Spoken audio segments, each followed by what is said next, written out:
digitāliem aparātiem, visiem tiem, kas ir klātienē. Mani sauc Viesturs Dūli, jeb Zorgus. Un mēs runāsim par tēmu, kas ir, kā tu tagad teici, Mārtiņ, vienkārša, mazsvarīga valstī un tā tālāk, tā ir izglītība. Ja? Tad es pirms tam parunāju pusstundu ar Mārtiņu. Enefit valdes priekšsēdētājs ļoti pārsteidzi, labā ziņā ārkārtīgi pārsteidzi Mārtiņu. Tu man arī paldies. Ar to, ka man bija tīras apģērbs, vai kas, vai ar ko es tev pārsteidzu. Labi, mani joki var jāuzmanās ar tiem jokiem. Ja? Labi, tad mēs jau tikāmies pirms krietna laiciņa, iespējamā misija Ramona Urtāne. Ar aplausiem varbūt mēs varam paplaudēt un atbalstīt, ja? Paldies liels. Jā, tālāk mums ir ļoti nopietns jautājums par, kas ir saistīts ar šo diskusiju par prestižu, skolotāju prestižu. Sintija Popene, Makana aģentūra, radošā direktore. Tev ir fani atnākuši, tev ir atbalstītāji. Un vēl viens cilvēks, kurš man tiešām pārsteidz, jo mēs aizrunājamies uz 40 minūtēm, ja? Tad Mārtiņš Mārcis Pavļukovskis, ķīmijas skolotājs, tu biji 47. vidusskolā Rīgā, un tagad tu būsi kurā vidusskolā? Rīgas Jāņu Stenthauera vidusskolā. Ok. Tad man ir viens tests jums. Tad mēs runājamies ar Mārtiņu. Mārci, tu labāk, kas es tev saucu Mārcis, ja? Mārcis, jā. Mārcis, jā. Mēs runājamies ar Mārtiņu, pienāk kolēģi, un es kolēģiem prasu, pēc tā, ko mēs ar Mārci runājam, cik tu dot viņam gadus? Un cik tu pateici 60, ja? Un cik tev ir reāli gadi? 22. Ķīmijas skolotājs un direktora vietnieks 47. vidusskolā. 22 gadi. Tas ir, restīvi, tas ir abnormāli skaisti. Es pat laikam tādu vārdu salikumu salikt, ja? Tātad mums ir šīs dienas tēma par skolotāju prestižu, un viens liels izaicinājums mums šeit ir neaiziet gaudās par to, ka viss ir slikti LV, ja? Tāpēc, ka sarežģījumi ir ārkārtīgi daudz, sistēma ir ļoti sarežģīta, bet varbūt mēs varētu sākt ar vienu lietu. Dargie draugi, vai jūs varētu mums tagad, Vladi, vai tu varētu uzlikt lūdzu tagad uz ekrāna vai kaut kādā veidā mūsu tos QR kodus? Mums ir 3 jautājumi. Vai mēs varam paprasīt jums šos 3 jautājumus? Ja jūs ieiet tagad slaido iekšā, mana galva traucē vai netraucē? Netraucē? Man ir caurspīdīgā galva? Ja brīd tev ir supermiņa redze, tu redzi man cauri vienkārši. Okay. Ieejam iekšā un apstamies, tad tur ir 3 jautājumi. Un Vlad, tu zini visu, kas jādara. Pareizi, ja? Tad varbūt arī jūs varat ieiet iekšā telefonos un apstīties, kas tur ir par tiem jautājumiem, lai mēs esam lietas kursā. Tātad pirmais jautājums ir, cik skolotāji vidusskolā tevi patiesi iedvesmoja? Tas ir jautājums, ko es tev Mārcis prasīju pirms tam, ja?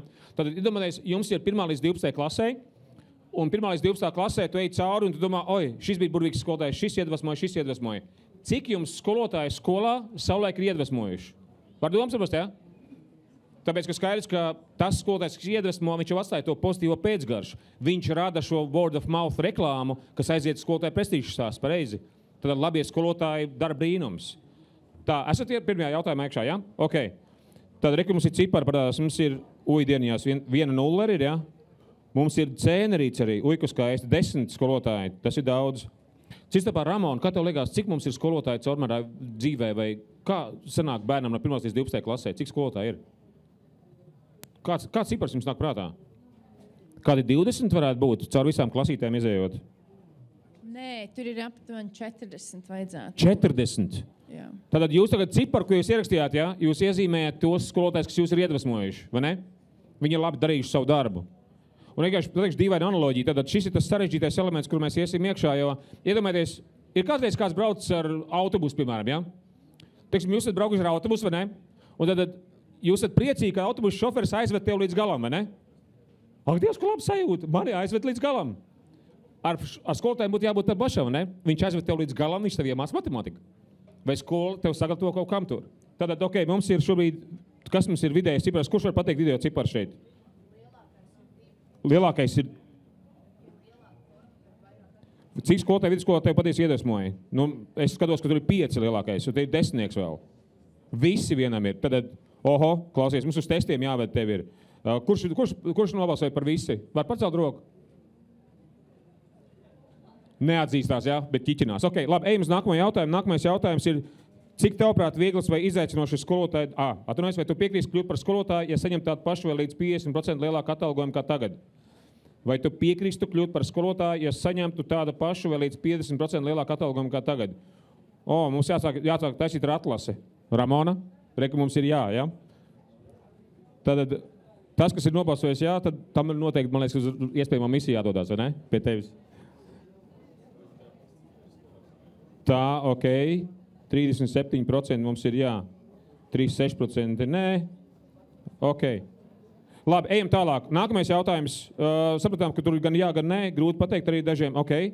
Cik tavuprāt viegls vai izaicinošs ir skolotāja darbs no 1 līdz 10? Tā. Tā, tas, kurš uzrakstīja viens uz alkohola pārbaudi, uz testu lūdzu. Ok, tad 16%, 11%, 15%. Tā, es esmu pārsteigts par šiem zemajiem cipariem. Es tiešām esmu pārsteigts, draugi. Ok, tā. Labi. 1, 2, 3. Ramon, tev pārsteidz tas cipars?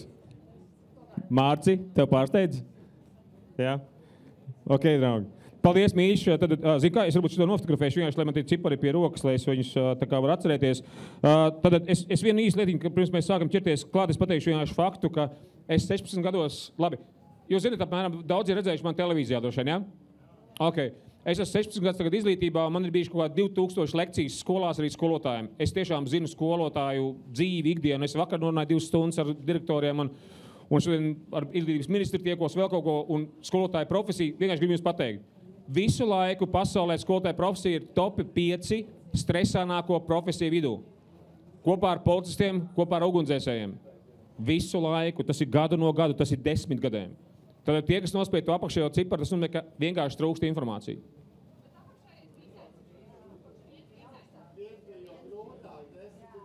Tad man matemātikas skolotājs to lūdzu nesakat, ja? Tad formulējums bija tāds, ka bija otrādāk, ja? Vai kāds saprata, ka 10 ir izaicinošākais? Tad mums šitā aptauja būtu jāpārtais, pareizi, ja?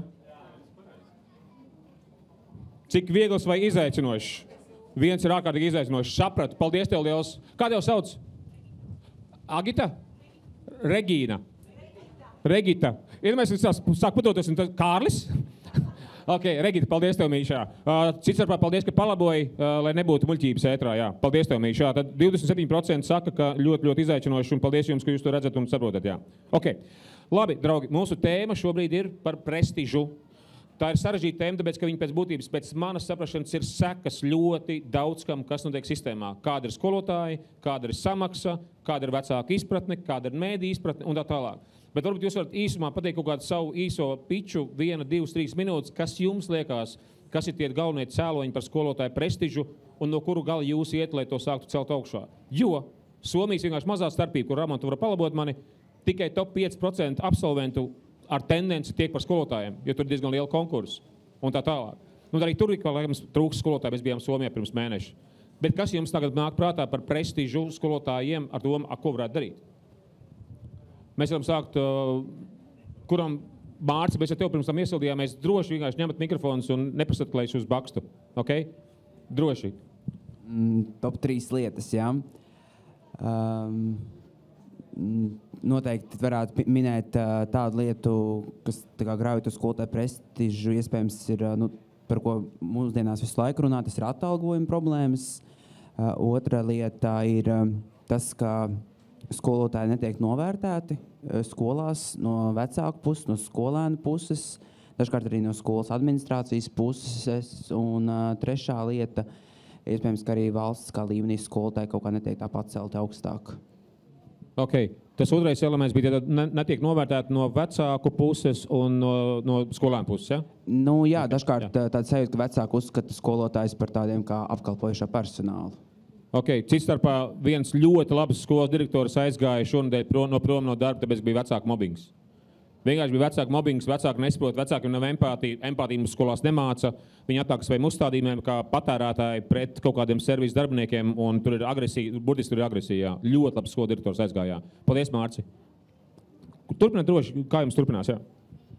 Jā, es pārstāvu reklāmas aģentūru, tā kā man būs cits skats. Mēs nekad fundamentāli nevaram izlabot kaut kādas struktūrālas problēmas, tā kā atalgojumu tā tālāk, bet imidžu mēs bieži vien uzlabojam dažādām kompānijām, sociālām tēmām. Un ir vienkārši ļoti liela imidža problēma skolotājiem un izglītībai Latvijā. Es neatceros pēdējā laikā, ka būtu tāda lielāka kampaņa valsts līmenī kur teiktu, skolotāju loma mūsu sabiedrībā ir tāda un tāda, vai cildinam mūsu skolotājus. Tā kā mēs bieži strādājam ar atkritumiem, mēs esam Gatling kampaņas taisījuši, mēs esam popkultūru taisījuši, tā kā ir ļoti daudz sociālas tēmas, kur mēs tiešām spējam ietekmēt to, kā cilvēki domā par dažādām lietām, pat ja viņi to neapzinās vai negrib to teikt, ka tā ir. Mēs tiešām varam mainīt ar labu komunikāciju, ar skaidru vīziju un ar brandingu. Mēs varam mainīt skolotāju lomu sabiedrībā. Es pateikšu vienu niansu, vienkārši mazs noslēpums. Jūs zināt, programma Skola 2030, ja? Ir dzirdēti, ja? Un man Skolas 2030 veidotāji savulaik lūdza kļūt par viņu PR cilvēku, lai es palīdzu viņiem. Tas, kāpēc es nepiekrītu, bija iemesls, tāpēc, ka tie cilvēki, kas iedalīja finansējumu šai programmai, nebija ne kapeiku atvēlējuši brandingam un mārketingam. Tad viņi nesprata to nozīmi. Viņi nesaprot, ka tev ir jānāk ar mesiķu, kurā tu skaidro, un tas ir ļoti svanka lieta. Līdz ar to stāst par to, ka ierēdniecībā vai viņi saprot šo nozīmi, kā tu aiznes, kā tu iepazīsti ar tirgu ar kaut kādu jaunu lietiņā. Tā vienkārši mazs komentārs. Paldies tev, Sintī. Jā, Ramon. Es gribu atbildēt nedaudz citādāk. Un es iekāpšu skolotāju kurpēs. Man nekad nav kā skolotājam licies, ka kādam ir mani augsti jāvērtē pēc noklusējuma. Tikai tāpēc, ka izdzird manu profesiju skolotājs. Tas ir ok, ja vecāki jautā par manu mācību procesu. Tas ir ok, ja skolēni man izaicina, mazāki vecāki. Tas ir ok, ja kolēģi vēlas redzēt manas mācību stundas un ja administrācija vēlas redzēt manas mācību stundas.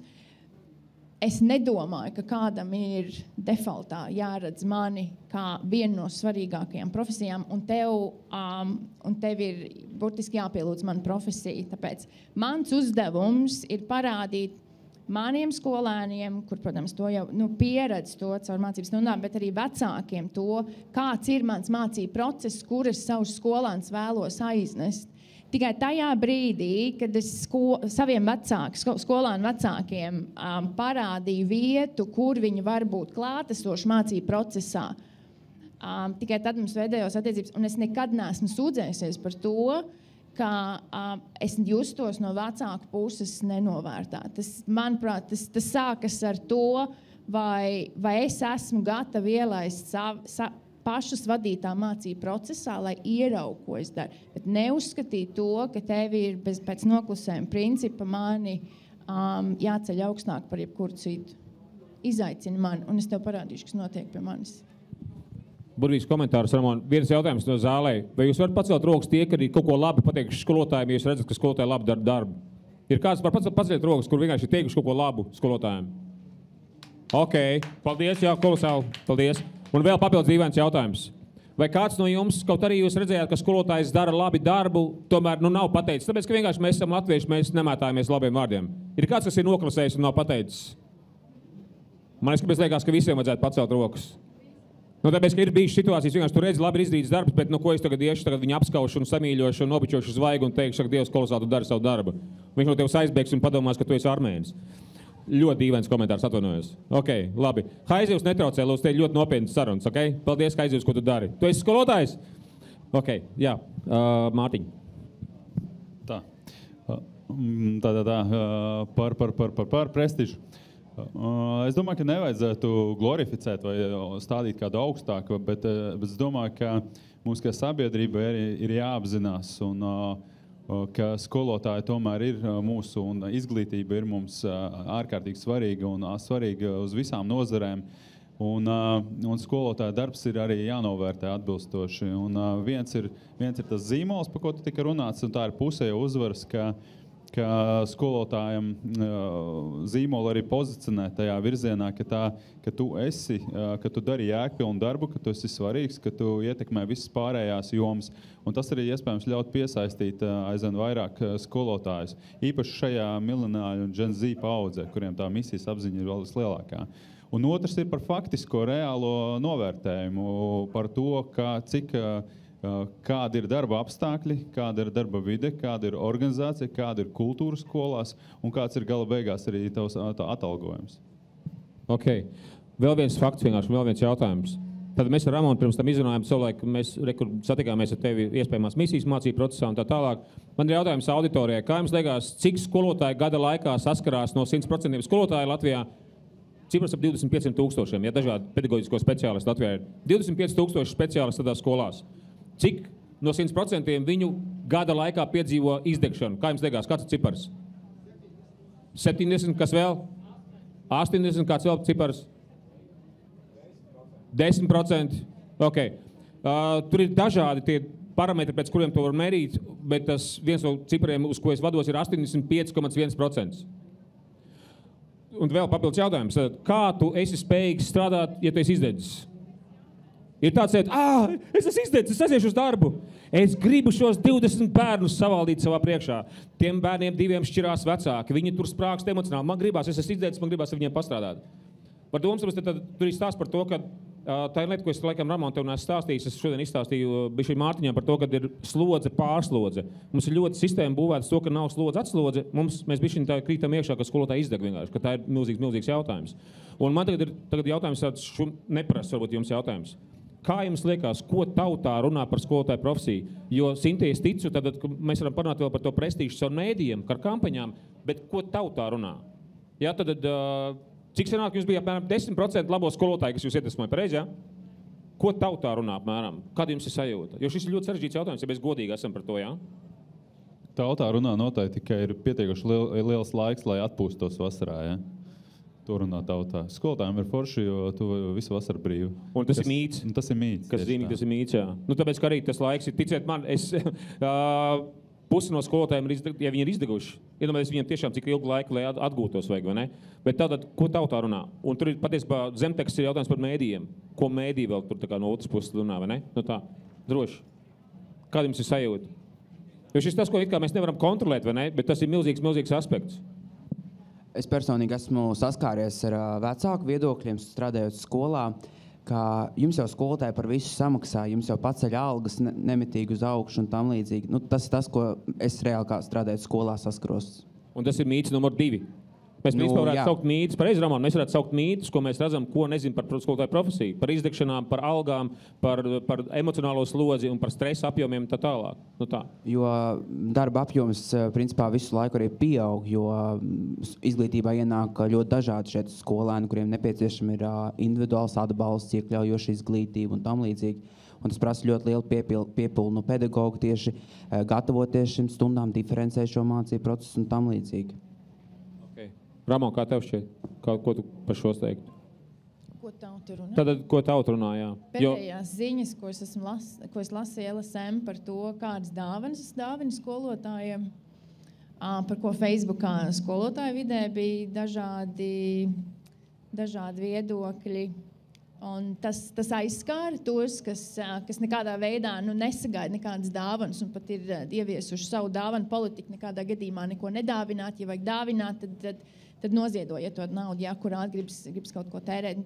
Tas raksts bija par to, ka skolotāji to sagaida.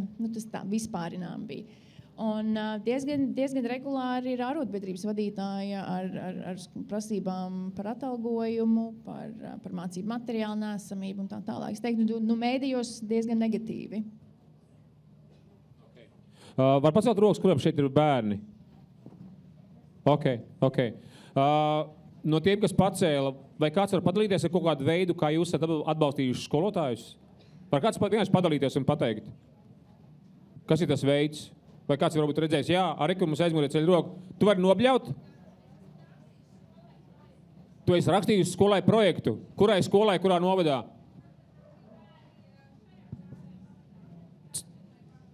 Cēs, cirmai pamatskolā, tu rakstīji projektu, vienkārši palīdzēji, ja? Kā tev sauc? Agita? Agnes, es esmu kolosāls vārdu dzirdēšana. Agnes, aplauz Agnesei! Kolosāli, tu esi burvē! Ok. Man ir sapratu vēl kaut kādās vietās, kur ir skolām laba sadarbības ar vecākiem, tur brīnumi notiek. Tāpēc tas ir milzīgs resurss, vai ne? Nu tā. Vai vēl kāds piemērs, ko var pateikt, padalīties? Jā. Būs tulīdās. Jā, paldies. Es esmu no Rīgas, un mēs Rīgā 2 gadus pēc kādas īstenojam kampaņu Kļūsti skolotājs Rīgā, kur mēs patiešām cenšamies rādīt tos iemeslus, kāpēc ir vērts kļūt par skolotāju, un arī dzīves stāstus un pieredzes stāstus, kur izcili skolotāji dalās savā personībā un arī savā darbā. Jo mēs, man liekas, esam drusku pazaudējuši to, ka skolotāja profesija patiesībā ir instruments, negribētos teikt instruments, bet mēs esam deleģējuši šiem cilvēkiem, uzticējuši savu vistuvāko, kas mums ir bērnus. Un ja mēs nespējam novērtēt tos pedagogus, kas ir izcili savā darbā, strādājot ar mūsu bērniem, tad negatīvā naratīvā mēs jau labu rezultātu nedabūsim. Un tāpēc lieku reiz pateikt paldies, man liekas, nekad nav par maz, nav par daudz. Un ja mēs atsauksim atmiņā savas skolas gaitas, mēs katrs atradīsim vairākas piemērus ar to, kā mūsu skolotāji ir izmainījuši mūsu dzīves. Un tāpēc, sakam paldies. Kā tev sauc, Atunā? Laima. Laima, paldies tev, ko tu dari. Aplausi Laimai, paldies tev liels kolosāli. Cita starpā, tu pateici, kā tu teici, nav liekas, paldies, nav lieki, ja? Kas principā pēc būtības tas ir latviešiem, tā ir milzīga problēma ar to labo vārdu teikšanu. Es kā komunikācijas treneris ik pa laikam piefiksēju, ka mums ir jāmācās teikt labie vārdi. Būtiski jāmācās teikt labie vārdi. Un cita starpā, ko mēs ar tevi, Mārtiņ, pirms tam runājām, iedomājieties, ka ja kāds vēlās uzlabot valsti, pēc būtības mums ir tikai viens modelis. Mums reāli tikai viens modelis. Tad bērns tiek ieprogrammēts 12 gados skolā. Un tā ir vienīgā vieta, kur valsts var iejaukties, so to speak, var iejaukties ģimenē. Jo tu nevari ģimenē pārliecības mainīt un tā tālāk, bet bērns 12 gadus veido ieradumus, vai ne? Un tas, ko mēs runājam ar tevi, Mārtiņ, ka savulaik, kad es sāku izglītībā iet, bija tāda konspirācija par to, ka skola nogalina radošumu. Un man bija diezgan liels pārsteigums. Varbūt tie, kas zina, ir tādi torrent testi par radošumu. Un tā tendence bija tāda, ka tiešām ap 90% bērni iet skolā kā radošie ģēniji. Viņiem domāšana ir ārpus kastes. Un no skolas iznāk zem 10%. Un tas nav tāpēc, ka skolotāji būtu slikti, bet tāpēc, ka sistēma kaut kādā veidā padara skolotājus, viņiem ir jābūt ļoti talantīgiem, lai neskatoties uz to uzstādījumiem kaut kādiem, ka viņi var saglabāt to bērnu dzīvību. Spēju domāt, spēju būt aktīviem un tā tālāk un projām. Vēl viens raksts cipars, ka mēs izējot no skolas, bērni negribēs kustēties. Tā ir nedabiska bērna ķermeņa forma. Vesels cilvēks grib kustēties. 3-gadīgs bērns grib kustēties, 5-gadīgs bērns grib kustēties, 14-gadīgs bērns vairs negrib kustēties. To izdara skola ar nepareizu modeli. Līdz ar to te ir tagad jautājums par to, ka tiešām, tagad, piemēram, ja mēs to visu zinām, mēs to visu saucam vārdā, Ramon, tu dari ar savu komandu, ko vien var iespējams, ja?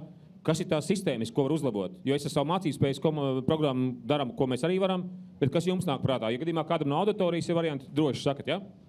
Mārtiņ, pats vienkāršākais jautājums tev. Pusstundu laika. Es tieši gribētu teikt, varbūt Ramon var atbildēt. Es neesmu tik dziļi izglītības sistēma, bet man aug dēls arī 2 dēli, bet viens mācās.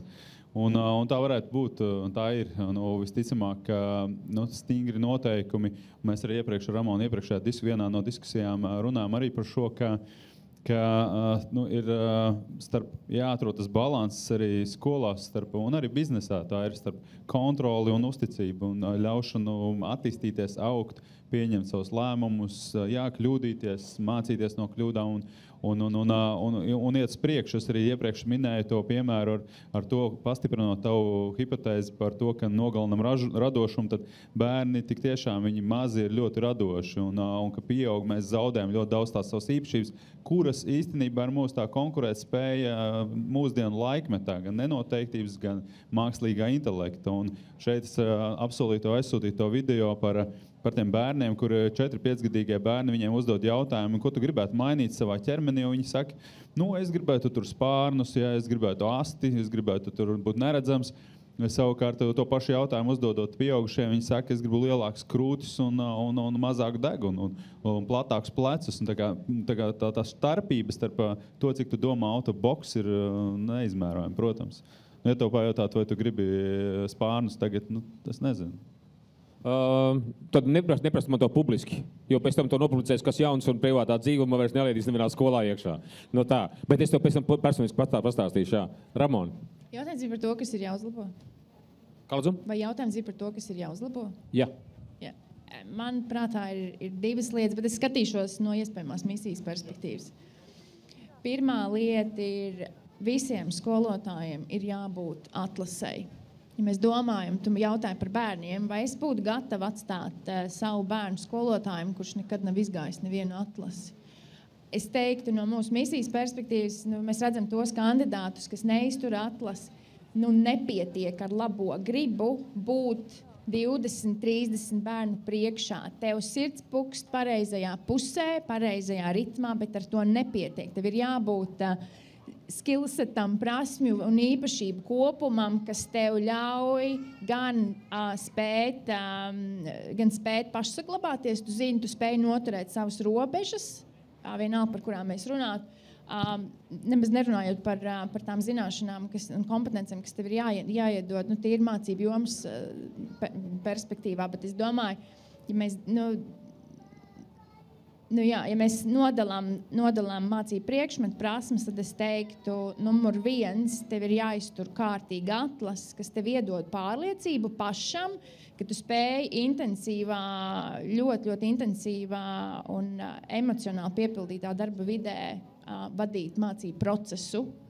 Tas ir numur 1. Un numur 2, tā ir ļoti jaudīga atbalsta sistēma visiem jauniem skolotājiem, kuri ir izturējuši atlasi 1., 2. un es pat teiktu 3. mācību gadu, lai viņi pēc tam saglabātos arī 4. un 5. gadu. Un es runāju par jēdzīgām stundu vērošanām, no kurām jauniem skolotājiem ir jēga, kurā saprot un ierauga no profesionāla perspektīvas. Un atbalsta, nevis vienkārši kritizē. Pirmām kārtām es saprotu, kas man jau labi izdodas. Ja man būs viena perspektīva, manam kuratoram būs cita perspektīva. Un otrs datu avots vienmēr būs skolēns. Skolēns būs tavs galvenais skolotājs, kas tev parādīs, kā tu performē mācību stundā. Un tas nav par to, vai es prasīšu skolēnam, vai es viņam patīku vai nepatīku, bet tās ir starptautiski validēta aptauja, kurā skolēns nofiksē, vai mans skolotājs dara 1 vai 2, 3 lietu un cik lielā mērā. Piemēram, man ir skaidrs stundas sasniedzamais rezultāts, vai man ir skaidrs, kā skolotājs vērtēs manu pārbaudas darbā. Un tur nav nekas par viedokli, bet es vienkārši nofiksēju. Un ja mēs to izlaižam cauri 1, 2, 3 klasē, mēs ieraugam tendenci. Mēs ieraudzīsim, kur skolotājs ir jau čempions, un mēs ieraudzīsim arī izaugsmes vietas. Tāpēc es teiktu, numur 1 tā ir atlase, numur 2 tas pēc tam ir atbalstīt tos, kas ir izgājuši cauri atlasē. Par to atlasi es tev pilnīgi piekrītu, jo ir ārkārtīgi liels izaicinājums, ka dažbrīd es redzu, es ar skolotājiem daudz strādāju, tad rekurēju spējamām misiju, mēs ar tevi bijām kopā un tā tālāk. Un tas, ko es redzu, un te mums ir atsevišķas tēmas, es nezinu, vai mums tur vērts iet iekšā par augstāko izglītību, bet tas, ko es redzu, skolotāji ir fantastiski nesagatavoti. Un, ja jūs gribat palīdzēt saviem bērniem un palīdzēt skolotājiem, atcerieties, ka tiem skolotājiem, un Ramon palabo mani, bet skolotājiem augstākā izglītība iedod ārkārtīgi sliktu izglītību. Paši skolotāji nesagatavot. Man bija milzīgais šoks par to, ka skolotājiem neiedod stresa vadību, skolotāji nezina, kā atjaunoties, tāpēc arī tā izdegšana. Skolotājiem neiedod komunikācijas spējas, kad tādas dziļas, labas prasmes, jo arī tas pats viens direktors, varbūt tu zini, kurš aizgāja tagad no darba, te netālu no Rīgas, arī komunikācijas prasmes, un tās lietas nav iemācītas. Un tas ir tās milzīgs izaicinājums, un ka viņi ir negatavi vienkārši ienākuši procesā. Un vēl tagad Mārcis varbūt tur padalīties tagad, arī par skolotāju trūkumu milzīgais jautājums. Ja? Jūs bijāt 4 ķīmiķi, kas iestājās Latvijas universitātē, ja? Un pabeidzāt 2 ja? No Latvijas universitātes. Latvijas skolās ienāca 2 jauni ķīmiķi šogad. Cik vajag Latvijas ķīmiķus tagad? Un viņu vidējais vecums ir ap 60 droši vien, ja, ķīmiķi? Jā, no sākuma par to jautājumu par tiem skolotājiem, tad jā, es nedaudz esmu lasījis informāciju, un tad kopumā uz iepriekšējo mācību gadu sākumu valstī trūka ap 1000 skolotāju, kas ir ne tikai STEM priekšmetu skolotāji, bet arī visi pārējie, bet liela daļa no šiem 1000 ir tieši STEM priekšmetu skolotāji, un tad turpmākajos gados izglītības sistēmā visticamāk vajadzēs vēl papildus šos speciālistus, bet vidēji valstī kopumā tas skolotājs skaits, kas pabeidz šīs studijas, ir ļoti niecīgs. Un kā jau arī jūs teicāt, tad mēs uzsākām 4 ķīmijas skolotāju studijas. Šogad mēs pabeidzam tikai 2. Un citos kursos, kas ir zemāk par mani, tur arī ir tā, ka vispār nav šo ķīmijas skolotāju. Ja? Un, piemēram, šogad fizikas skolotāju vispār neviens nebeidz. Ja? Tā ir tā lielākā problēma. Un, es atsaukšos vēl uz iepriekšēju par to atlases procesu. Man ļoti patīk tā ideja, tāpēc, ka atlases process noteikti būtu ļoti vērtīgs, lai mēs saprastu, kādu skolotāju pieņem darbā, bet problēma ir tajā, ka piesakās uz to vakantu amatu viens vai neviens. Un tad, kad piesakās tas viens cilvēks, parasti šīs pārunās ļoti grūti saprast to skolotāju, kāds viņš īsti būs tajā klasē. Un tad noteikti tas, ko varētu arī tā kā ieviest, kad es nezinu, vai visās skolās tā notiek, bet tas, kas noteikti būtu jāņem vērā, ka tad, kad šis skolotājs uzsāk sevišķi jaunais, tad šo skolotāju tā kā pastiprināt, tā kā, uzvaktē, var tā teikt, piešķirt šos te mentorus. Es zinu, par mentoriem visi tā publiski runā, ka piešķirt skolās, bet realitātē viņi tiek piešķirti mākslīgi. Un rezultātā ir tas, ka vajadzētu vismaz šos pirmo gadu vai pirmos 3 gadus tiešām, ka šis mentors ir klāt, ka viņš ir oficiāli klāt, kad ir pēc tam kaut kāds atgriezeniskās saites, varbūt kaut kādās kopienās, pa novadiem, grupās, tad tiešām arī būtu tas mentors un viņš tiešām arī sniegt to atbalstu. Un nevis to kritizēšanu, bet tieši to atbalstu, lai palīdzētu, lai atbalstītu to skolotāju jauno. Jo man šāds atbalsts netika sniegts, un es pats, principā, arī gāju cauri visam tam procesam, mācījos. Un es esmu arī godīgi sakot, viens no tiem 85,1%, kas šajā mācību gadā izdega. Ja? Tā ir tā lielākā problēma par to atbalstu tieši. Cits starpā vēlreiz atcerieties, cik es teicu, cik Mārcim gadu. Kā viņš skan, ja? Tas ir vienkārši apbrīnojami. Tu skan tā kā pieredzējis cilvēks, tas ir vienkārši apbrīnojami. Tā, Sintī. Tagad, vienkārši, Mika, laikam mēs varētu iemest tev, tad tagad jautājums. Īstenībā es neesmu tikai reklāmies, es arī biju skolotājs. Mains, ko tu pasniedz? Jā, es pasniedzu kino pirmajā ģimnāzijā piekdienās, 5 gadus. Aha, un kā gāja cits starpā? Ļoti labi. Bet tur bija bērni, kuri gribēja ļoti mācīties kino, jo viņi bija izslāpuši pēc kaut kā radoša. Tā nav adekvāta skola. Mēs visi zinām, tā nav normāla skola, pareizi. Tas ir kaut kas, tā ir abnormālija. Tādā ziņā, ka tā ir abnormāli, talantīgi un gudri. Jā, tieši tā. Cilvēki. Bet es piekrītu, ka vajag to atlasi, protams. Bet no otras puses mums trūkst 1000 cilvēki, skolotāji, bet mums netrūkst droši vien 1000 cilvēku šajā valstī, kuriem ir šīs zināšanas un kur varētu iedvesmot bērnus mācīt. Un tāpēc ir lieliski, kad ir tāds programmas kā Iespējamā misija, kur cilvēki var iekļūt šajā izglītības sistēmā iekšā, neejot varbūt to klasisko ceļu, bet tiešām esot sākumā zinātnieki, pētnieki, inženieri, un pēc tam ir veltīt 2 vai vairāk gadus izglītībai un iedvesmojot bērnus. Un iespējams ir arī var paplašināt šīs kaut kādas iespējas. Tā kā man arī gadījās, es negāju to oficiālo ceļu, es aizgāju uz pirmo ģimnāziju un es teicu, ir šausmīgi, ka jūs nemācat mākslu bērniem, jūs nemācat mūziku, jūs nemācat kino. Un tas ir fundamentāli svarīgi, kad bērniem ir šīs saskarsme ar šiem priekšmetiem. Un arī visi bērni, kas bija manā klasē, daudzi aizgāja tagad mācās kino, mācās par režisoriem, operatoriem, reklāmā grib strādāt un tā tālāk. Tā kā, es domāju, ir ļoti daudz zināšanas cilvēkiem šajā valstī, un tās ir jāizmanto dažādos veidos, dažādās programmās, lai šie cilvēki var kļūt par tiem skolotājiem. Es vienu sistēmisku ciparu jums pateikšu. Kā jums liekas, cik vecāki, iedomājieties, mums ir 100% vecāki, mums ir 400,000 vecāki Latvijā. 400,000 apmēram, ja? No 400,000 vecāki, kā jums liekas, kāds procents ir devuši savu bērnu privātu skolotājiem, lai privātu skolotājs palīdzētu, un maksājuši privātu skolotājiem naudu? Kāds procents, kā jums nāk prātā? 80%, 40%, 60%, 50%. Cipars ir 45%. Un tagad es stāstu par skolotāju tirgu. Tad iedomājieties, tagad es arī no vienas privātskolas aizgāju projām skolotājs, tāpēc, ka viņš saprot, ka viņš nopelnīs vairāk kā privātskolotājs. Tas nozīmē, ka tie 1000 skolotāji jau ir. Jautājums ir par to, ka atkal tā sistēma tagad ir tāda, ka viņiem ir izdevīgāk iziet no sistēmas ārā un pelnīt un atsevišķi ņemt. Un tas sanāk, tas kā visiem šiem vecākiem ir kā papildus nodoklis. Tad mēs jau tā it kā maksājam nodokli par to, lai būtu laba izglītība. Bet sanāk, tās izglītības kaut kādā tās sistēmā un struktūrā kaut kas tur pietrūkst un ir izdevīgāk tam skolotājiem iziet ārā, un viņš kļūst par freelancer. Ja? Un vēl tad 45% vecāku jau maksā privātu skolotājiem, un vēl ir 1%, 34%, kas apsver to darīt. Tātad kopā, cik mums tas ir? 79%.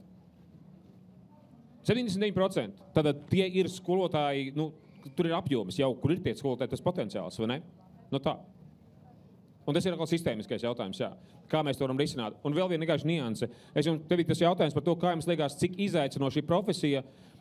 Es savā dzīvē darīju 40 profesijas, par kurām nemaksāts naudu. Nepārspīlēju. Nu, ļoti daudz ir mediju industrijā, tur visa televīzija, mārketinga režisoru un tā tālāk projām. Skolotājs. Tā ir visgrūtākā profesija, ko jūs varat iedomāties. Es esmu diezgan apsviedīgs. Es tīri labi kaut ko varu nokomunicēt.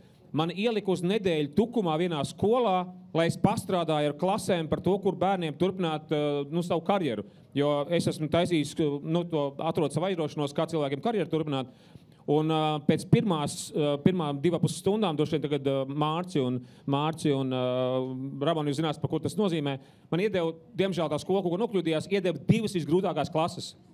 Tur ir mobbings, tur ir traki, tur ir nesavācami un tā tālāk. Viņi nebija kaut kā aizdomājušies. Un es viņam saku, es neesmu bērnu skolotājs, es esmu ļoti slikts, man būtu gadu jāmācās. Es ļoti apzinos, ka ar pieaugušiem es tīri labi strādāju, man liekas, bet ar bērniem es esmu sūdbrāls. Pēc pirmās reizes man liekas, es nomiršu 2,5 stundas, un tad man nāk no otrā klase. Tā ir tāda pati. Un tagad tā otrā klase atnāca. Tā bija tāda situācija, es dzīvē, privāti, nekur ne darbā, nekad pacēlis balsi.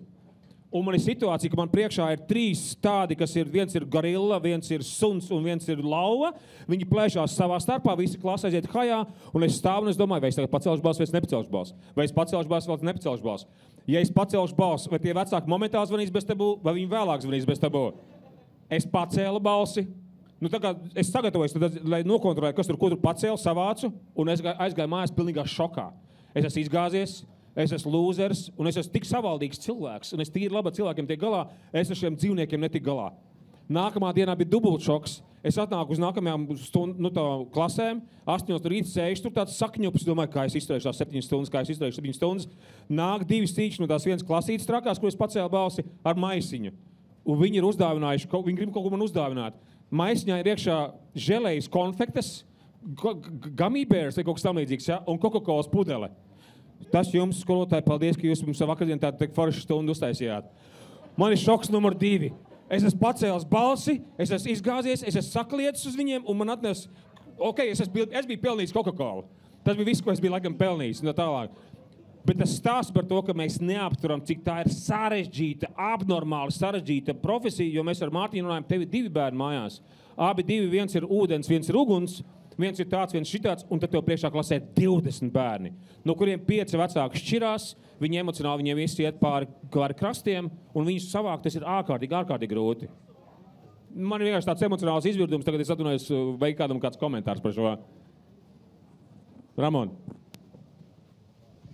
Es tevi saprotu. Paldies tev, liels, labs sākums. Es tevi saprotu. Pieliec cilvēku mikrofonu bišķiņ. Un ja tu būtu skolotājs, kuram tas būtu piedzīvojums ne tikai 1 nedēļas garumā, bet tev tas ir semestris un tev tas ir viss mācību gads, tu izdedz un tu aizej ar domu, ja tev nav atbalsta, jēdzīga atbalsta, tu aizej prom ar domu, tie bērni šodien ir vienkārši nenormāli, viņi ir nevaldāmi. Bet tas stāsts nav par to, kādi ir viņi, bet vai man pirmām kārtām ir izpratne un zināšanas par to, piemēram, kādas klasvadības stratēģijas ieviest manā klasē. Klasvadības stratēģijas, vienkāršot izsakoties, ir tips un triks, kā mobilizēt jauniešus mācībām. Otrs, vai man ir atbalsts man kā skolotājam, un ja tā visa nav, tad skaidrs, tā rokāde tur būs diezgan dinamiski. Un iemesls, kāpēc es tev teicu, es tev saprotu, es biju skolotājs klasē, no kura citi skolotāji atteicās. No tevis atteicās? Nē, no manis neatteicās. Tu redzēji, kā atsakās no skolotāja? Atteicās no citiem. Jā. Es ieņēmu to skolotāju lomu. Es ticu, ka kaut kādā brīdī arī viņi gribēja no manis atteikties. Bērni. Jā. Bet man pēc 40 minūšu mācības stundas bija mugurslapi. Es jūtu, kā man pilēja pāri mugurai. Un nav jau tā, ka es tur skapjus cilāju. Klausies, es izturpināšos ļoti dīvainu analoģiju. Iedomājieties, no empātijas viedokļa šis ir stāsts, un es nezinu, kā tev, Sinti, liekas, šis ir stāsts, kur ir jādzird sabiedrībā pareizi. Šis ir jādzird sabiedrībā. Es pateikšu analogiju. Iedomājieties atkal, jūs iekāpjat, jūs esat šoferis maršrutā Rīga Liepāja. Jūs iekāpjat autobusā, jūs esat šoferis, un jūs sakāt, ka autobusā cilvēki, vienā brīdī cilvēki pēc pirmās pieturas saka, nē, mēs ar šo šoferu nebraucam un izkāpja ārā. Jums ir bijis kādreiz, ka jūs vienkārši cilvēki pasaka, nē, mēs jums nestrādāsim, un tev jāturpina strādāt, ja? Tev jāuzvar, tā kā viņi jāpaliecina, jāpārvalk savā pusē. Es teiktu, ka es pirmos rezultātus ar klasi redzēju tikai pēc pirmā semestra. Tas bija ļoti apzināts lēmums, nefokusēties uz zināšanām mācību saturu, bet normalizēt klasē mācīšanos kā tādu. Tas bija diezgan smags viena semestra darbs. Es zināju, ka mēs iekavēsim fundamentāli daudz, bet mana hipotēze bija, ka pēc tam, kad mēs nonāksim līdz brīdim, kad mēs varēsim sākt mācīties, mēs apgūsim un iedzīsim visu to, ko mēs pirmajā semestrī nepaguvām. Ģeniāli. Mēs nonācām pie ļoti laba mācību darba, bet es teiktu, tikai 2. gadā mēs sākām tiešām jēdzīgi mācīties. Un visiem skolēniem pieauga sekmes, bet ar laiku, mēģinot arī ieraut vecāks tajā mācību procesā, es sapratu, cik ārkārtīgi daudz un dažādas mugursomas pēdiņās bija atnākušas uz to klasi, un tā sagadījās, ka viņi visi 33 bērni sakrita vienā klasē. Un šie tāds, priekš manis tāds moments, kas man atvēra acis, bija es tos skolēnus, kad mēs izgājām cauri diezgan gruntīgai tēmai kā elektrība. Man mīļākā tēma kā skolotājai. Un man bija svarīgi, ka šī klase, ar kur krēsli lidoja pāri klasei, un dīvainā kārtā viņi spēja noķert viņu. Spēja noķert vai bērni? Viņi savā starpā. Un mēs nonācām pie ļoti dziļas mācīšanās, priekš viņiem ļoti dziļas. Man bija svarīgi, lai vecāki ierauga, ko viņu bērni ir spējuši izdarīt, un viņi vadīs savas stundas vecākiem vakaros. Un es viņus tam gatavoju. Un tad, kad es dzirdēju atgriezenisko saiti no viena tēva par savu dēlu, un es citēju, es nezināju to, ka mans dēls nav idiots. Tas dēls stāvēja 5 centimetrus virs zemes, jo viņš dzirdēja komplimentu. Viņš bija laimīgs.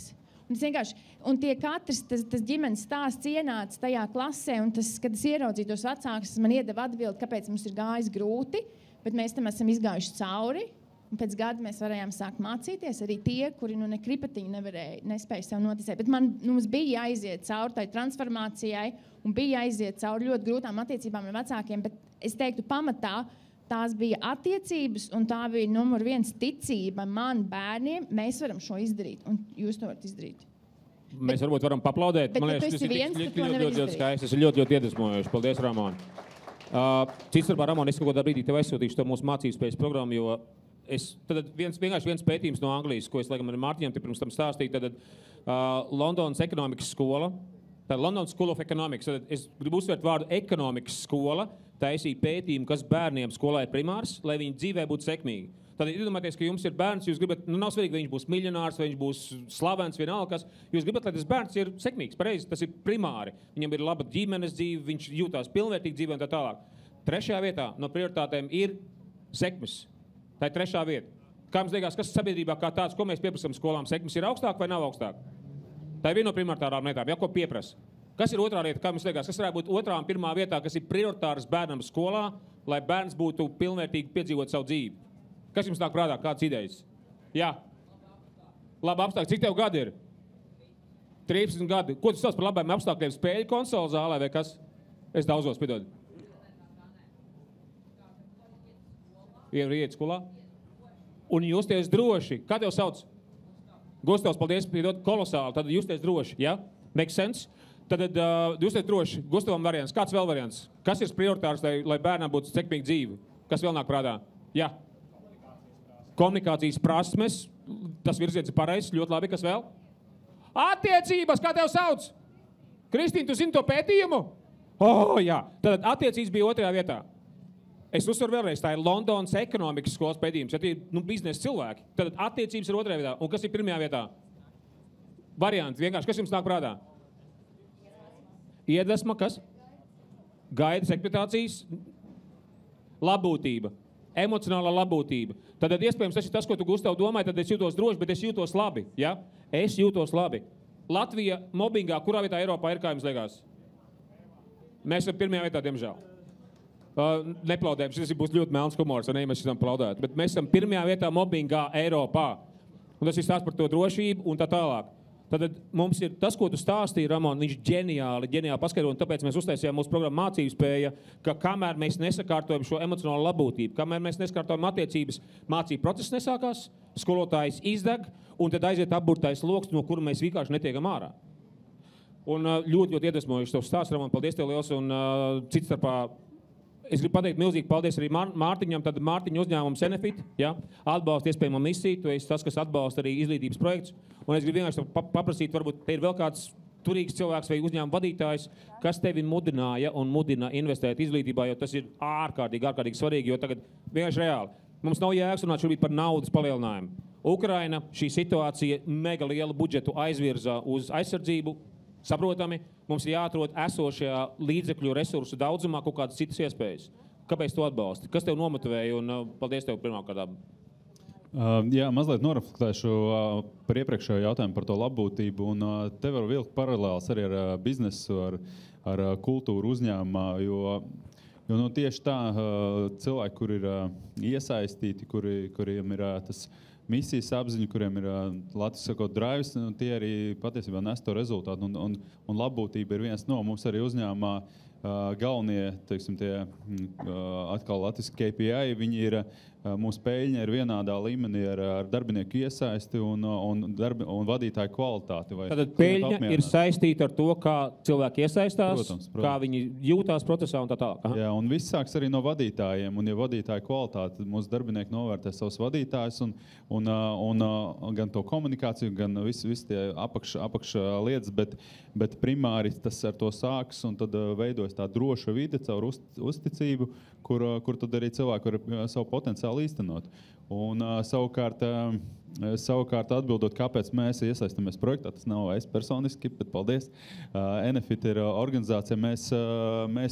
Mums pirmkārt ļoti sakrīt vērtības ar iespējamo misiju. Es atceros, kā mēs pirmo reizi tur runājot ar Ramonu un komandu, man uzreiz jau bija tāds, šis reāli sakrīt. Arī mēs esam izaicinātāji tirgu, arī mēs esam par pārmaiņām, par inovācijām. Un otrs mums ir savā ziņā arī tas sautīgais par ilgtspēju. Un savā ziņā tas sautīgais, jo, ja mēs piesaistam STEM skolotājus, ja egzakto zinātņu skolotājus, tie ir mūsu nākotnes darbinieki. Mēs Enefit šeit esam jau 20 gadus Latvijā un kā minimums gribam tikpat un vēl ilgāk. Un mēs gribam savu kvalitatīvus darbiniekus.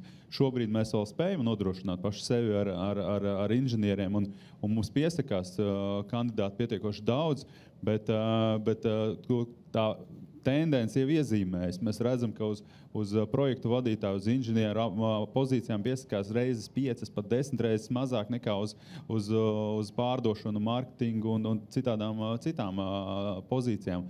Līdz ar ko te jau var redzēt. Un tas ir tas, kāpēc mēs. Un personiski arī mana mamma bija skolotāja tagad pensijā, bet es arī redzu, ka, un es arī pats intuitīvi, vai kā es saprotu, ka izglītība ir pamats. Arī, mēs esam te patrioti un mēs gribam atbalstīt, veicināt valsts labklājību ilgtermiņā. Un izglītība ir pamats. Es jau daudzkārt teicu, svarīgāk arī par enerģētiku, svarīgāk par veselību, par visu pārējo, jo tie bērni, kuri šobrīd būs drošās vidēs, tie, kuri apgūs, es ceru, primāri domāšanas veidu un tikai tad sekos savam aicinājumam.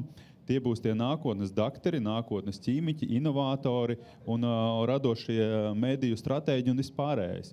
Tagad tas ir super svarīgi, būtu jāliek kā pirmā prioritāte valsts attīstībai nākotnē. Jo biznesā ir tā, ka mums ir divas lietas. Viens ir tagad, ir krīze, mēs risinām krīzi, bet vienmēr ir jādomā par stratēģiju, par nākotni. Ko tad mēs darīsim nākotnē? Izglītība ir stratēģija. Izglītībā jau ir iespējams krīze, kur ir jānodzēš uzreiz, un tad ir jādomā arī par nākotni. Un tieši tāpat arī par citām nozarēm.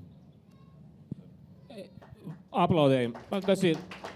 Man ļoti patīk šis vārdu salikums. Savtīgi mēs tagad ziedojam viņiem. Šis ir skaisti. Turpiniet šādi savtīgi palikt. Ja? Šis ir ļoti īpatnējs. Mēs savtīgi esam altruistiski, kas būtiski kaut kādā tādā veidā arī sanāk, jā. Citu starpā es gribētu vēl vienu lietu noreflektēt, višķiņ pāri, varbūt tā višķiņ dziļāk ieiet, pirms mēs noslēdzam šo visu. Iedomājieties, tad Latvijā mani uzaudzināja vientuļā mamma. Tad mamma vien pati, aktrisa būdama, uzaudzināja mani. Tad skaidrs, ka tas atstāja nospiedumu uz manu domāšanu. Latvijā cik apmēram ir vientuļo mamma, kas audzina viens paši? Zināt ciparu? Jā, tas ir ap 60%.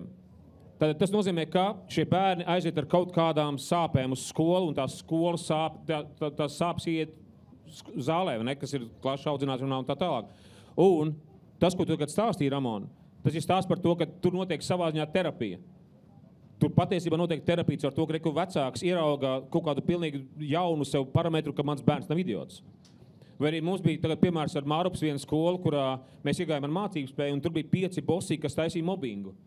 Tur bija skolotāji pateica, vīrs lūdzēja no skolas projām, viņai bija sirdsklausas, veselības problēmas, totāla izdegšana un tā tālāk projām. Mēs iegājām ar mūsu mācību spējas programmu un 2 mēnešos kaut kas sāk sakārtoties. Un tagad pēc gada, kas ir tev droši vien, Ramon, un Mārcis, kā pedagogiem varētu būt interesanti, ka klusie bērni, kas pirms tam tika pazemoti, viņi sāka dominēt ar savu delikātismu un pieklājību. Restīvi pārsteidzās process un sākās mācības. Bet runa par to, ka tā ir terapija. Un vecāki piedzīvo citus bērnus, vecāki piedzīvo to, ka bērns var būt delikāts. Ja pats vecāks ir agresīvs, viņš piedzīvo delikātāku bērnu. Un tā ir burtiski tā kā tāda terapija, ļoti netieša, maiga, delikāta terapija, ko tu esi, Ramon, izdarījis ar savu piemēru klasē, ja? Un tā ir skolotāja spēks pēc būtības. Tas ir milzīgs, neapturams spēks, ko skolotājs var dabūt. Negribās krāmēt tādas slodzes virsū, ne skolotājiem. Tā ir milzīga atbildība, bet tās iespējas, ko skolotāji var dabūt gatavi, tas ir vienkārši apbrīnojami. Tas vienkārši ir apbrīnojami. Labi, draugi, vai mēs varam tagad sasumējot, mums par šo vajadzētu runāt droši vien vēl 25 gadus, tad mēs varētu šo visu izrunāt, vai ne? Bet man ir viena mūsums ar Latviju, ka esat piefiksējuši, ka Latvijā, kas jums Latvijā ir populārāk? Daudz runāt vai daudz ieviest? Mēs esam runāšanas meistarnācija, ja? Un nacionālais runāšanas sporta veids, mēs esam Nacionālajā sporta veidu festivālā, vai ne? Un tā tālāk par ieviešanu. Kas ir tas, ko jūs darītu? Kas ir tas, ko jūs darītu, lai spērtu kaut kādus soļus, ka jūs redzat, šis prestižs kripatiņu, maz kripatiņu varētu uziet uz augšu? Vienalga kādā secībā. Sintī, man liekas, ka tev jāsāk ar šo eri.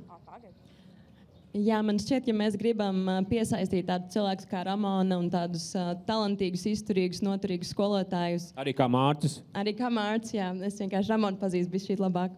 Un ja mums nav nauda, lai to izdarītu pietiekoši daudz, tad mums vienmēr ir radošums. Un īstenībā garlaicīgas kampaņas maksā 6 reizes vairāk nekā radošas kampaņas, lai dabūtu tādu pašu efektu. Tā kā, ārkārtīgi skaists piemērs, starp citu. Jā. Restīvi, vienu to pašu naudiņu, ja tu precīzi ar labu intelektu, es nezinu, kāpēc radošums ir saistīts ar intelektu, kāda arī kvalitāti, jā, kā tu vari saģenerēt to produktu. Ļoti skaists piemērs, jā. Nu, piemēram, mums tikko bija kampaņa ar Fiņķi, tas bija vairāk kā tāds stands, viņš skrēja maratonu, viņš nokļuva līdz 42 kilometram, pie finiša līnijas apstājās, pacēla plakātu, skola ir maratons, kur nepabeidz katrs 5. skolēns. Un ar šo te standu un ar to video, tā kā mēs mēģinām dabūt vairāk pieteikumus iespējām misijai, tas arī sanāca, daudz cilvēku pieteicās, tā kā runāt kaut kādā interesantā veidā par šo problēmu, iedvesmot cilvēkus netipiskā veidā, tas noteikti var piesaistīt skolotājus, celt prestižu pat, ja fundamentāls tās problēmas, protams, tas nemaina. Paldies, Liels. Es šī kontekstā gribu pateikt, Gundara Rēderu droši vien zinat visi, jā? Tad es satiku Gundaru Rēderu, tagad pēc jūs bijāt kopā vienā laikam diskusijā, mēs ar Gundaru Rēderu parunājām, un es viņam ļoti īsi mēģināju šos principus, es mēģināju uzreiz to Londonas ekonomikas skolas pētījumu pateikt un tā tālāk. Es viņam uzmākšos ar tā savu programmu, ar to mūsu mācību spēju un tā tālāk projām, kas ir zīmīgi, tas, ko es saprotu, mums ir jāuzmācās visiem mēdī cilvēkiem. Visiem mēdī cilvēkiem, tāpēc, ka viņi veido to domāšanu, kas ir vecāku galvās. Un, rekur, Sintī, jūs varat uztaisīt ģeniālu kampaņu, bet ja mēdī cilvēki to nav sapratuši, viņi turpina runāt veco modeli, kaut kādu, ko viņi nav sapratuši, tad principā sanāk, tas ir tā kā gāzu un bremze, ka visi ir uz vienas divanā kārtā zinātniskās platformas. Jo divanā kārtā dažreiz var teikt, ka skolās pietrūks zinātnes maķinīti. Tas ir mans nomērojums, Ramona un Mārcis, ka tur vairāk zinātni vajadzētu būt un tā, jā. Labi, Mārcis. Jā, es arī pievērsīšos tam, ka ja mums nav naudas, tad ko mēs varam darīt? Tad, ja es atceros, es vidusskolā mācījos 4 gadu atpakaļ un... Ja tu atceries, tu tādu komentāru? Nē, ja es atceros 4 gadu atpakaļ, es mācījos. Jau labāk.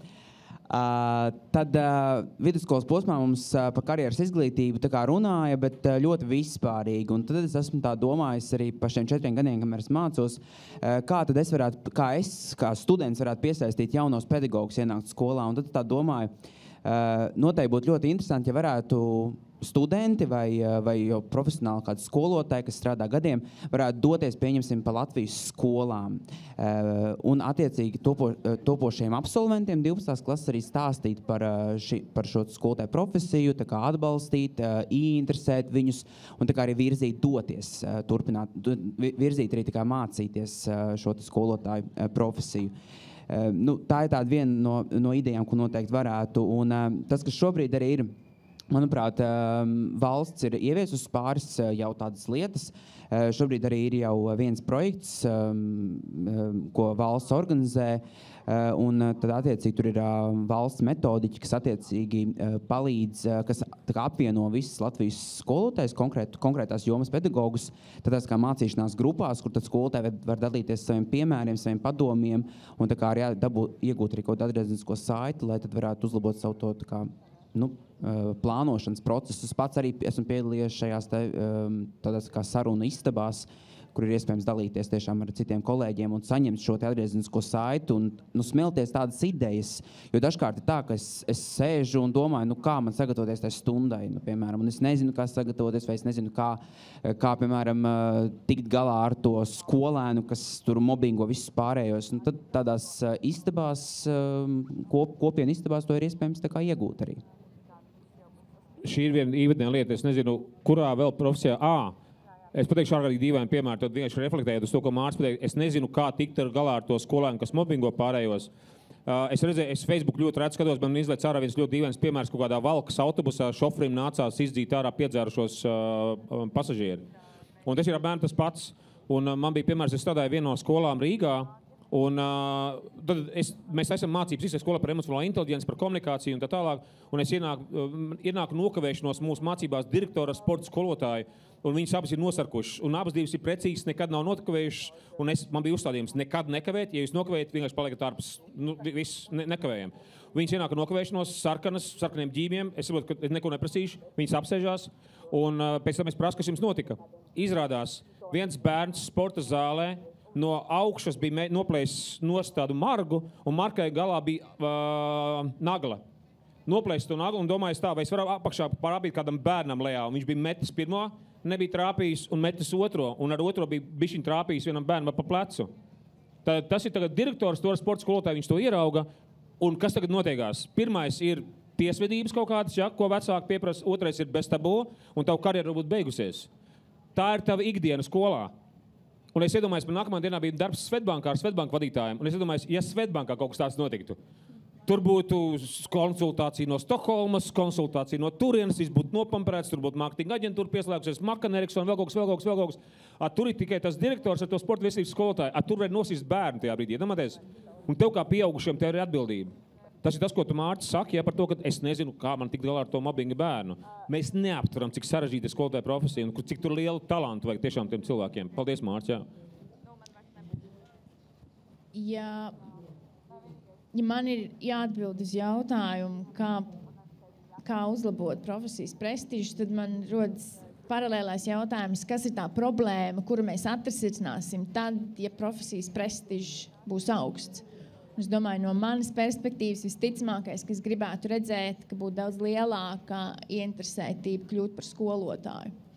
Un tad es atceros Mārīti Seile, viena no iespējamās misijas vadītājām, vēlāk kļuva arī par izglītības ministriju. Viņa izveica vienu brīnišķīgu, manuprāt, ekspresa testu auditorijā.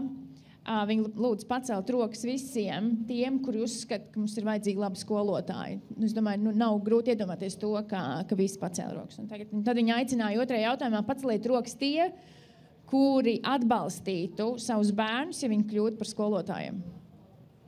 Un mēs arī droši vien varam noprognozēt, cik rokas bija paceltas.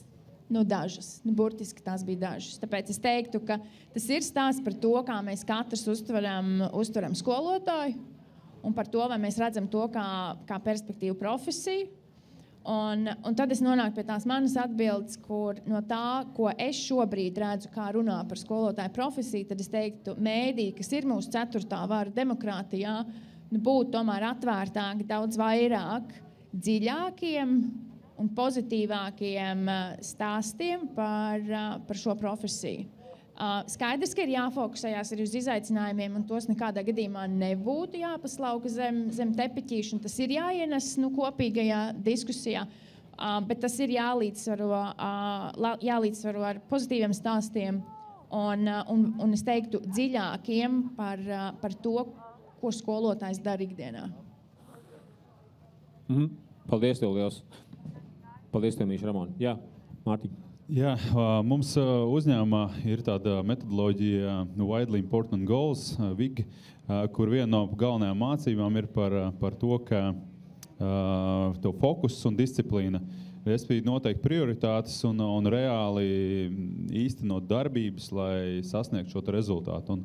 Un es tā mazliet no augstākiem plauktiem, es neesmu 100% detaļās ieguldījies, bet mēs valstiski bieži sakam, izglītība ir prioritāte un prioritāte. Vienlaikus mums trūkst skolotāji, vienlaikus mums ir nevalstiskās organizācijas, fantastiski, ka ir, iespējams, visi dara lielisku darbu, ir vēl citas organizācijas, bet tās ir nevalstiskās organizācijas. Vai tas nebūtu darbs tā kā mūsu valstī patiesībā risināt šos jautājumus? Es negribu te žēloties vai ko, bet es gribu pateikt to, ka ja mēs sakam, ka tā ir prioritāte, tad tā ir prioritāte. Un tad mums šīs problēmas ir jāatrisina. Mēs saranžējam problēmas pēc viņa svarīguma un vienu pa vienai risinam. Un ja tas ir finansējuma trūkums, kā var būt finansējuma trūkums tavai prioritātei? Tas atvainojos. Jā. Šis varētu būt labs sākums nākamai 12 stundu tādai diskusijai, pareizi? Mēs esam tēmu tā kā iekustinājuši un tālāk, un no manas puses, ja man tā prasa, man pirmā lieta ir noņemt slodzi skolām, jo skolas ir milzīgā pārslodzē. Tā pārslodze, to, ko es redzu, viņi rodās no bērnu impulsivitātes. Kopš 2010. gada ir radikāli samazinājusies, bērnu spēja koncentrēties, tie sociālajie tīkli un tā tālāk projām. Ja gadījumā, kas jūs varat palīdzēt saviem bērniem radikāli ierobežot viņu sociālos tīklus? Tā ir viena fundamentāla momentā. Jā. Bet ļoti īsi mums ir laiks beidzies cits starpā.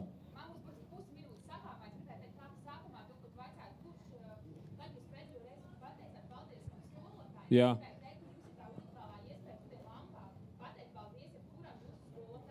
Klausies, es to pateikšu mikrofonu, es zinu, ko tu teiksi. Tātad ir Enefit stands, jūs varat aiziet uz Enefit standu, un tur ir ļoti burvīga akcija. Pasaka paldies savam skolotājiem. Tiešām burvīgi. Tad viņi ir pie pašas, tur vidū tas mazais dzeltenīgais, zaļais, zaļganīgais. Es esmu bišķi daltonīts, jā. Tātad zaļganīgais tāds puduriņš, un pasaka paldies savam skolotājiem. Un šī starp ir ļoti laba lieta. Jā, tiešām, pateikt paldies. Esam labestīgi, un šī lielā lieta ir tad, ja jūs redzat savā priekšā skolotāju, ejiet pie viņiem ar empātiju. Ejiet ar viņiem par empātiju un tā kā uzklausīt, un tas ir dīvaini, ka man kaut kad, kad es sāku ar skolotājiem kā lektors strādāt, man ļoti biedēja briesmīga auditorija. Absolūti nē, vienkārši vajag iet ar empātiju, jo mēs vienkārši neaptveram šo sarežģītību, kas tajā profesijā ir, un mazināt to slodzi, mazināt slodzi skolotājiem, iedot viņiem atbalstu un tā tālāk.